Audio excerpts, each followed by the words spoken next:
Every once in a while, you come across a pattern that's almost perfect. It just needs the power of modifications. Whether you're a knitter, crocheter, or both, I've got some fantastic tips on how to make patterns uniquely yours. Let's dive right in.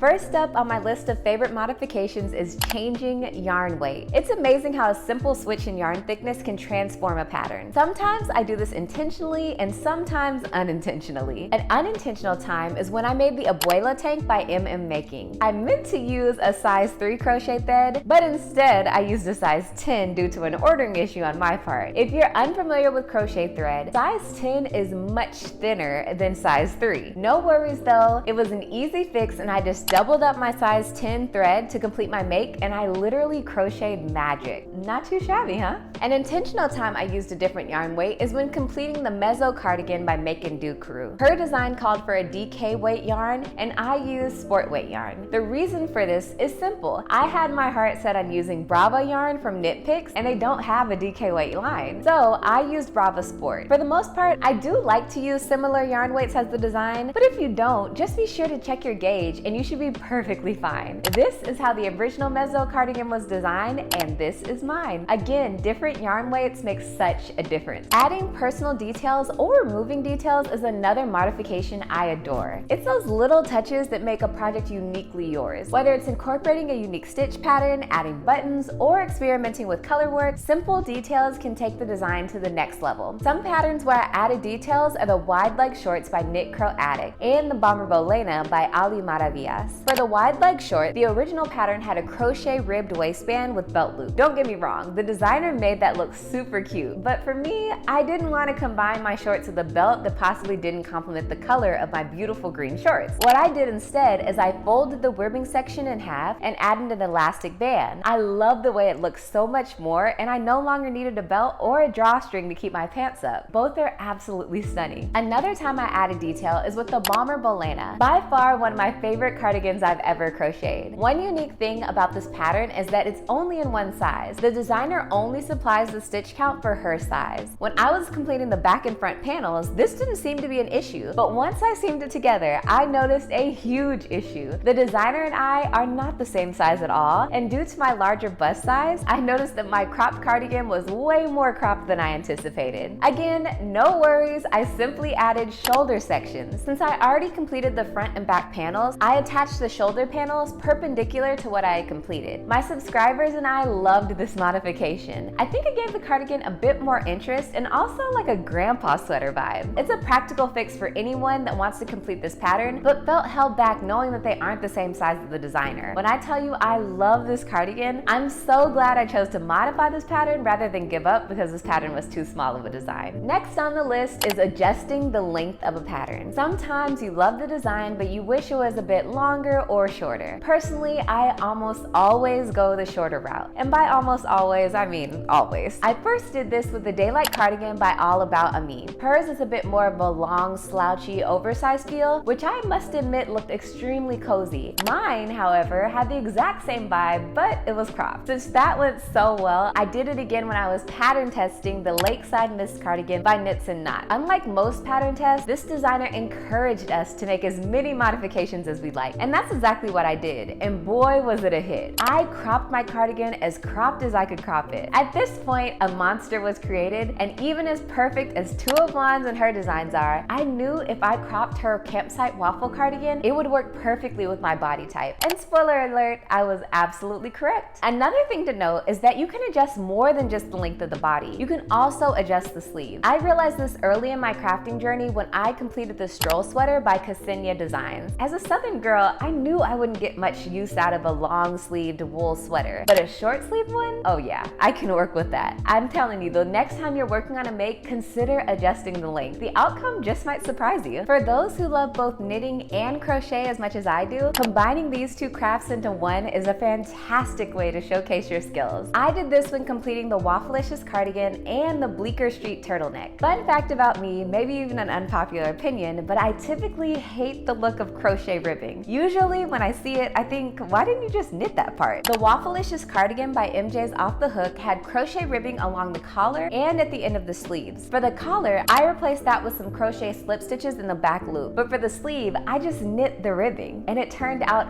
absolutely beautifully. When it came to the Bleecker Street turtleneck by AKA Shayna, I was truly experimenting with this pattern, and I was curious to see if I could crochet a knit pattern. And because of my distaste for crochet ribbing, I kept the turtleneck as the pattern instructed.